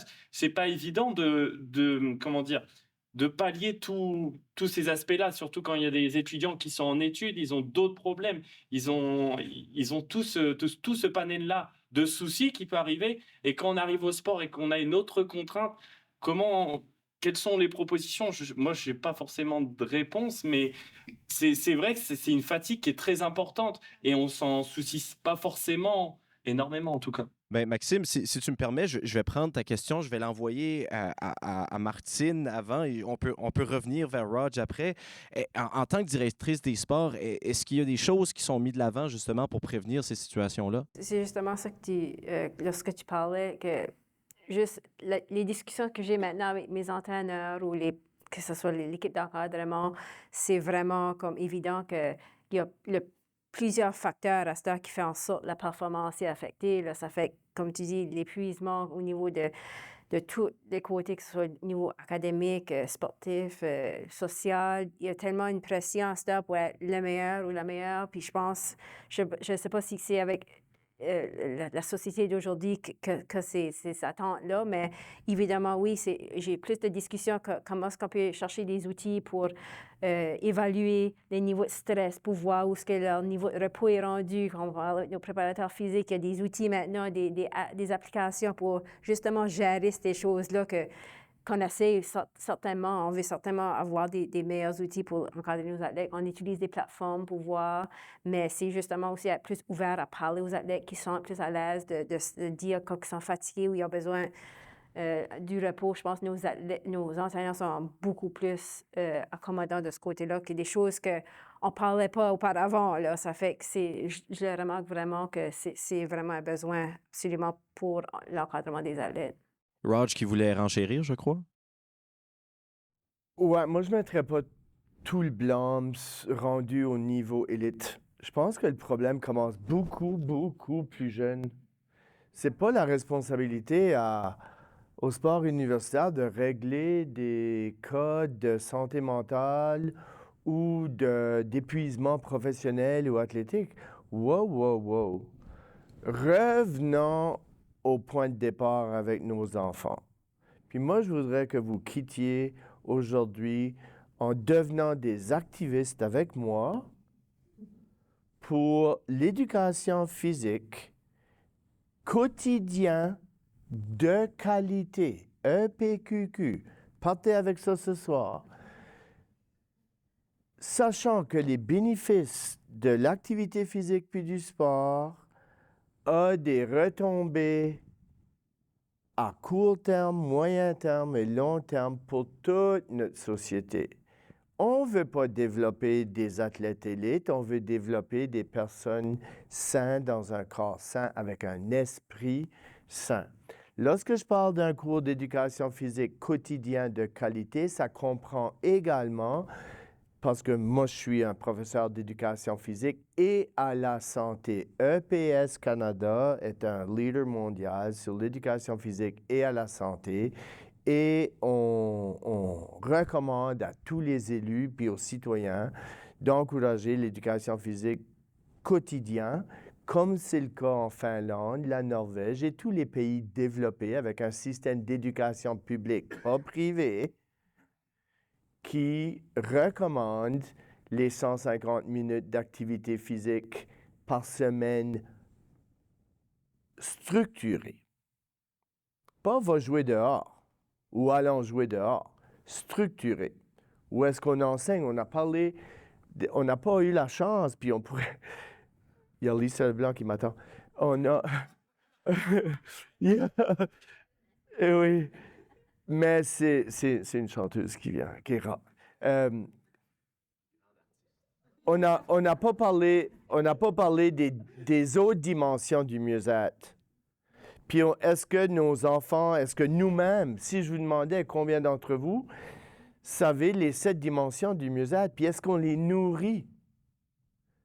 Alors moi, pour revenir, pour clore, puis je vais me taire là, ma question au jeu de Paris 2024, c'est qu'est-ce qu'est la plateforme éducative, qu'est-ce qu'est l'investissement à long terme dans la jeunesse française et d'ailleurs, autrement que l'a fait Londres.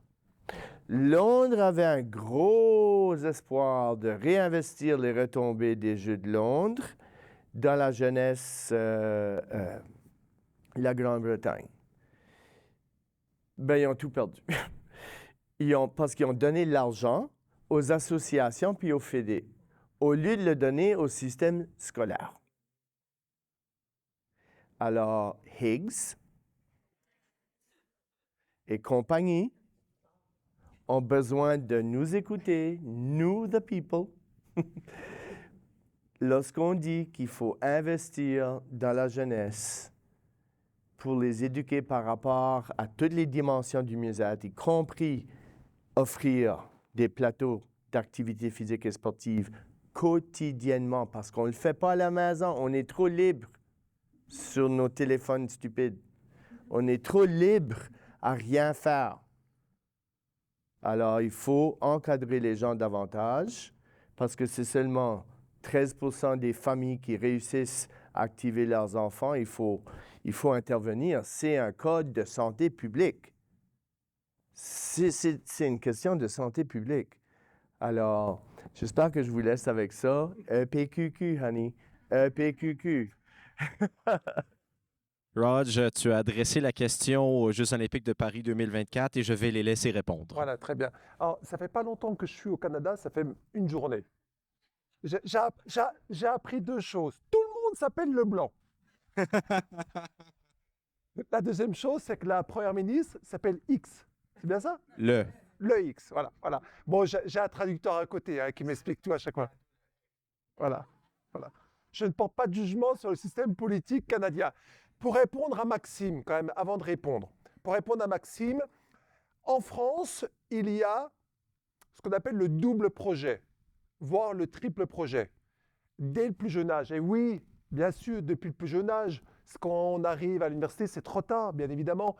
Le double projet, c'est, oui, peut-être que ces athlètes, il faut qu'ils aillent vers de l'excellence, même si j'ai bien compris que je ne suis pas tellement pour. Hein. En ayant goûté ce système-là, je ne suis pas fan. Voilà. Mais le deuxième projet, c'est aussi de manière concomitante d'obtenir un niveau intellectuel. Et aujourd'hui, je vais parler pour mon activité qui est judo, la fédération, ce dont je parle, je connais les autres, hein, il y a un triple projet. Il faut être bien là-dedans. C'est qu'il faut que, globalement, que les choses soient concomitantes, sport, études, et bien dans son corps et sa tête, quelque chose de sain. Alors, je vais vous raconter aussi, avant de repartir à Paris 2024, je parle beaucoup aussi, moi, hein, c'est que j'ai été frappé à Sydney, au village olympique, en 2000. En 2000, je suis au village olympique, pas en tant que sportif, hein, parce que moi, je combattais au judo, mais il y avait quelqu'un qui était beaucoup plus, meilleur que moi, David Douillet, hein, qui était. Et donc, je suis au village et je vois l'équipe américaine et japonaise. Et là, il y a 200 nations. À Paris, il y en aura 206, il y en a 200 là. Et là, en fait, je ne comprends pas parce que je comprends qu'il y en a les entraîneurs pour la muscule, ils sont là.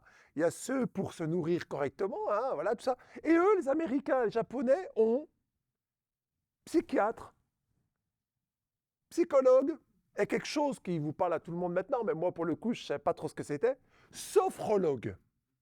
Alors maintenant, tout le monde est au courant, hein, coach, etc., etc. Mais en 2000, il n'y avait personne. Il n'y avait que les Américains et les Japonais. Je rentre en France et je me dis, il faut quand même que je comprenne ce truc-là. Et je vais vous raconter, je vais taper le nom, hein, je suis désolé. Hein. En 97, je suis à Athènes avec le CIO, je suis vers l'Acropole, là, et il y avait une grande messe CIO, tout ça. Et en fait, là, il y a quelqu'un qui est une grande star française qui s'appelle Jean-Claude Killy. 3 médailles d'or aux Jeux. Et là, Killy, nous, on est tous, on en a assez, il fait 40 degrés, on en a vraiment marre. Marre. Et on a un Killy, j'espère que ça ne va pas bouger, mon truc là, qui est comme ça. En fait, je n'ai même pas utilisé la feuille. Qui est comme ça, voilà, qui est comme ça. Et Killy, donc, au bout de quelques heures, se lève, frais, dispo. Et je me dis, mais c'est incroyable ça, c'est incroyable.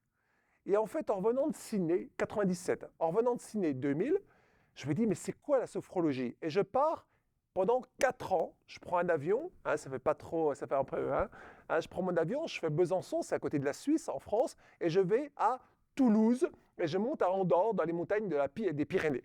Et là, je vais suivre les cours d'Alfonso Caicedo, le créateur de la sophrologie. C'est un neuropsychiatre qui est colombien, espagnol, enfin voilà.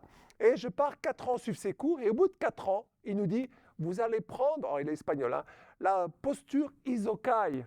Donc je prends la posture Isokai, tac, tac, tac, tac, tac. En 2003, 2004, posture Isokai, c'est celle que Jean-Claude Killy avait pris en 97. En fait, cette grande équipe de ski, la grande équipe de ski française, Guachel, Famos, Killy, en fait, ils avaient un entraîneur, et cet entraîneur, il s'appelle Bonnet. Bonnet, en fait, était déjà dans cette logique, on prend soin de là-dedans avec le corps. Et donc, ça y est, la boucle est bouclée. Notre Killy, ces grands champions, ils cultivaient cette harmonie corps-esprit essentielle pour devenir un grand champion. Donc, en fait, je serais tenté de dire, oui, il faut bien avant le jeune âge, adulte, cette harmonie corps-esprit, ce double, voire ce triple projet. Moi, je suis plus sur le triple que sur le double. Hein. Triple projet, c'est la condition sine qua non. Maintenant, Paris 2024, c'était quoi? Et je suis désolé, Eric, mais je vais devoir vous demander de faire ça rapidement. Je suis français, je parle long. Ah oui.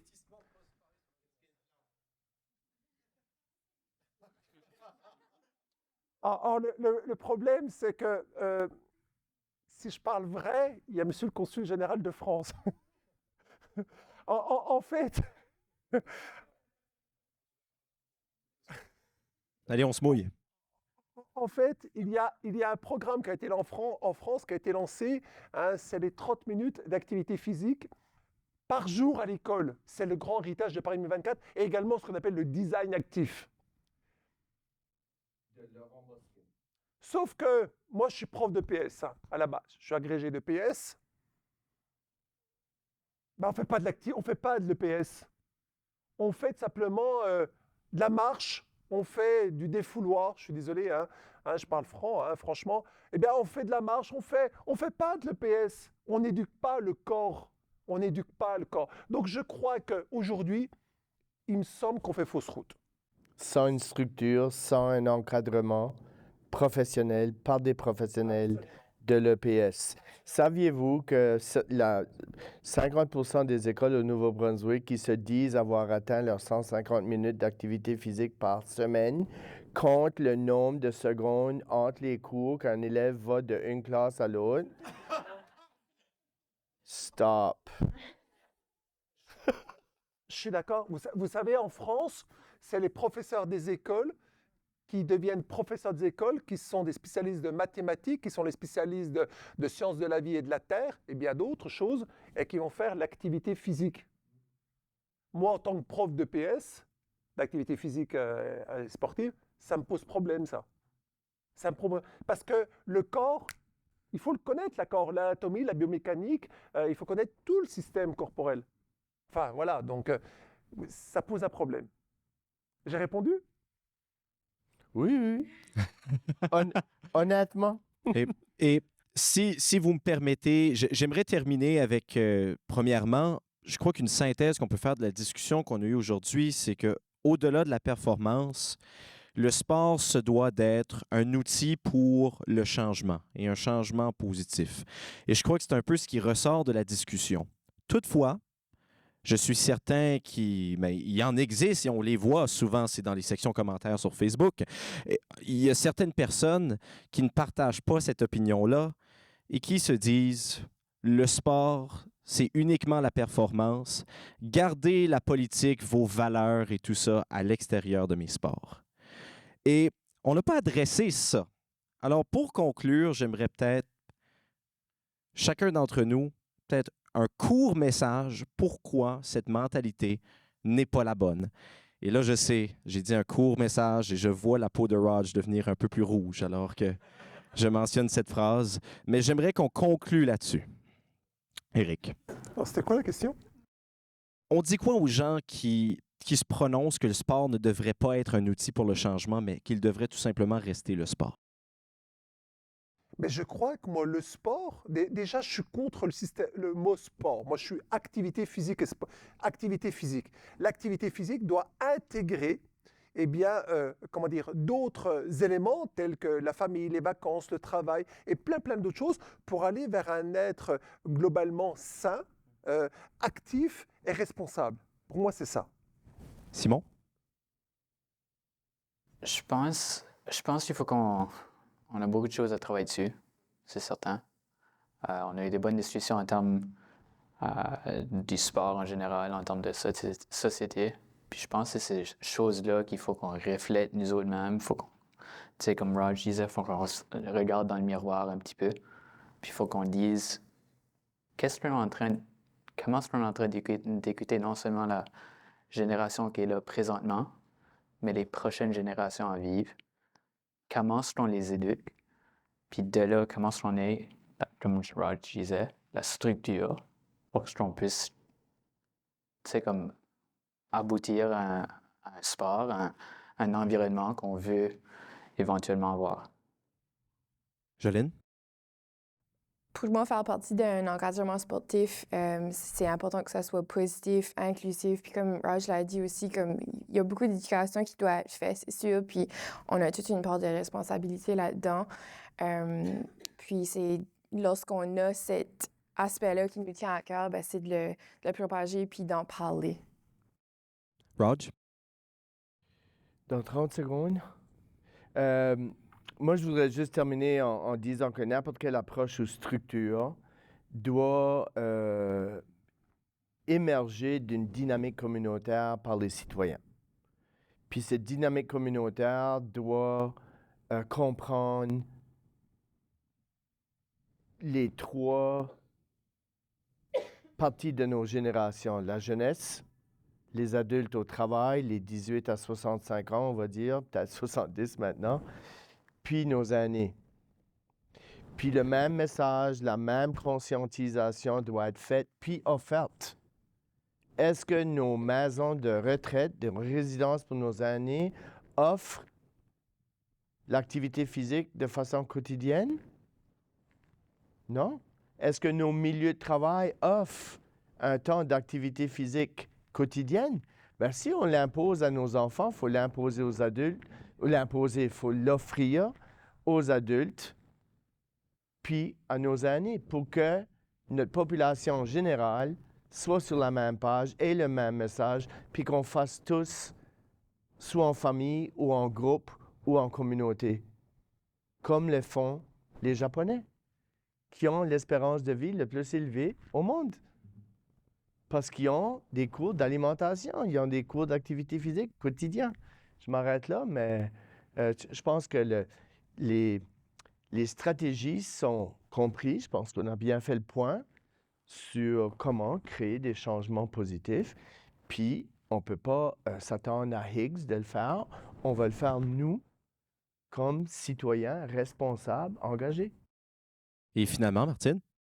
De mon côté, c'est sûr que c'est certainement que je trouve vraiment les sports ont une place dans la société. Puis en tant que cheminement personnel aussi, les sports ont aidé à mon développement au niveau que ce soit des différentes valeurs ou différentes éthiques de travail. Je pense que les sports ont de base, c'est très important que le sport est accessible pour tout le monde, comme tu as mentionné. Je pense que c'est la clé. C'est dès la jeunesse, il faut avoir accès au sport parce que le sport peut tellement amener plus qu'autre. Ça m'a toujours marqué, mais l'annonce de Canadian Tire, où ils voient les jeunes s'habiller pour aller sur la glace, mais ils s'habillent en médecin, en pompier, mais c'est justement ça, les sports. Ça fait que je pense qu'ils ont touché, ça fait qu'ils ont certainement leur place, puis je pense que ça peut vraiment aider à la société, l'accessibilité au sport, notre jeunesse. Merci Martine, merci Rog, merci Jolene, merci Simon, merci Éric. Merci à vous d'avoir été là ce soir et d'avoir participé. Et j'aimerais une dernière fois qu'on les remercie d'avoir été avec nous ce soir pour cette table ronde. On peut les applaudir.